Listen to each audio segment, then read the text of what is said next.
হিমালয় বিশ্বের সবচেয়ে মহিমান্বিত এবং রহস্যময় পর্বতমালা, যার আকর্ষণে দীর্ঘকাল ধরে সারা বিশ্ব থেকে অভিযাত্রী, প্রকৃতিপ্রেমী এবং আধ্যাত্মিক অনুসন্ধানকারীদের দল ছুটে এসেছে। তবে হিমালয় ট্রেক এটিকে সম্পূর্ণ নতুন স্তরে নিয়ে যায়। এটি একটি অসাধারণ অভিজ্ঞতা, যা অতুলনীয় প্রাকৃতিক সৌন্দর্য, অবিস্মরণীয় সাংস্কৃতিক সংমিশ্রণ এবং অত্যন্ত রোমাঞ্চকর অ্যাডভেঞ্চারকে একত্রিত করে। এর সুউচ্চ তুষারাবৃত চূড়া, বৈচিত্র্যময় ভূখণ্ড এবং আধ্যাত্মিক তাৎপর্য সহ হিমালয়ান রেঞ্জ সারা বিশ্বের ট্রেকারদের হৃদয় কেড়ে নিয়েছে। উত্তরাখণ্ড ট্যুরে আমাদের এবারের গন্তব্য ছিল তুঙ্গনাথ, তারপর বদ্রীনাথ, তারপর আওলি।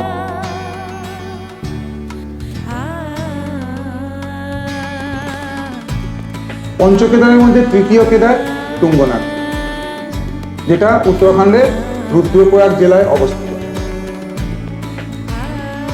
পঞ্চকেদার বলতে কোন কোন কেদারকে বলে নিশ্চয়ই জানেন।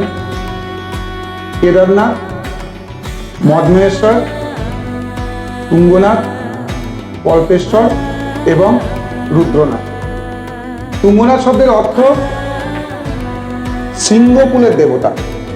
যাত্রাপথে চোপতার প্রাকৃতিক সৌন্দর্য অভূতপূর্ব। ছোট জনপদ চোপতার এক প্রান্তে রয়েছে সবুজ উপত্যকা ভূমি, যার তুলনা একমাত্র ইউরোপের সুইজারল্যান্ডের সঙ্গেই করা হয়।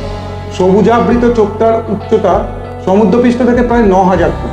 চোপতা থেকে তুঙ্গনাথ মন্দিরের পথ খুব বেশি চড়াই উতরাই। সেই ছায়া সুনিবিড় পথ দিয়ে মোটামুটি 1 কিলোমিটার যাওয়ার পর দেখা যায় ঘন সবুজ বগিয়াল, যার অপরূপ শোভা সর্বদা আগত পর্যটকদের আকর্ষণ করে তোলে।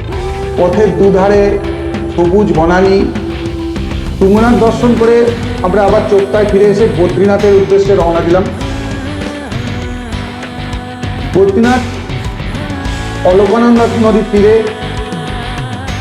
গাড়োয়াল হিমালয়ে অবস্থিত।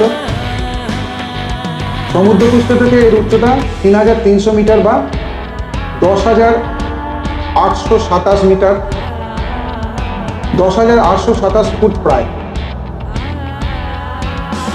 মনোরম আবহাওয়া, ঘন জঙ্গল, তুষার আচ্ছাদিত পর্বতমালা, চারপাশে সবুজ উপত্যকা সহ পবিত্র নদী অলকানন্দা, যা ভারত তথা বিদেশ থেকে পর্যটকদের আকর্ষণ করে।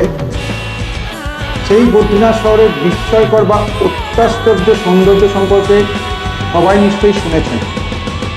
বদ্রীনাথের পাশাপাশি পঞ্চপ্রয়াগ মন্দির, বাদ্রীনারায়ণ মন্দির, বসুধারা জলপ্রপাত, হট স্প্রিং মানে গরম জলের ঝর্ণা, ভীমপুল, মানাগ্রাম ইত্যাদি নানা দর্শনীয় স্থান আছে। মানাগ্রাম হলো ভারতবর্ষের সীমানার শেষ গ্রাম। এই মানাগ্রামেই আপনাদের দর্শন হবে ভীমপুলের, যা ভীম তৈরি করেছিলেন। তাছাড়াও এখানে দেখা যায় সরস্বতী নদী, যে নদী এখান থেকে উৎপন্ন হয়েই মাটির তলায় অন্তঃসলীলা হয়ে গেছে।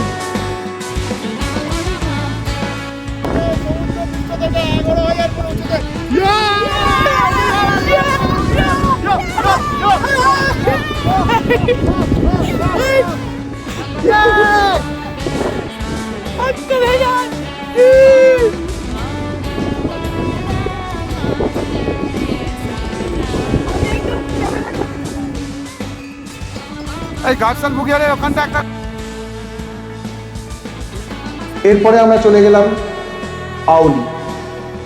আওলি উত্তর ভারতের উত্তরাখণ্ড রাজ্যের টি রিসোর্ট এবং হিল স্টেশন। এটি চারপাশে সরলবর্গীয় ওক বন, নন্দাদেবী এবং নার পর্বত দ্বারা বেষ্টিত। আলপাইন উদ্ভিদ, তুষার চিতা এবং লাল শিয়ালের মতো বন্যজীবনও রয়েছে এখানে।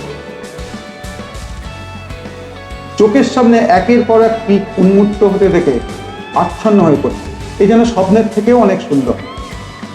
সকালে বিকেলে অলস পায়ে পাহাড়ি পথের আঁকে বাঁকে ঘুরে বেড়ানো। আওলির রূপ আরও খুলে যাবে যদি আওলি থেকে গর্সন পর্যন্ত যাওয়া যায়। গর্সন বুগিয়াল হলো আউলির প্রধান দর্শনীয় স্থান।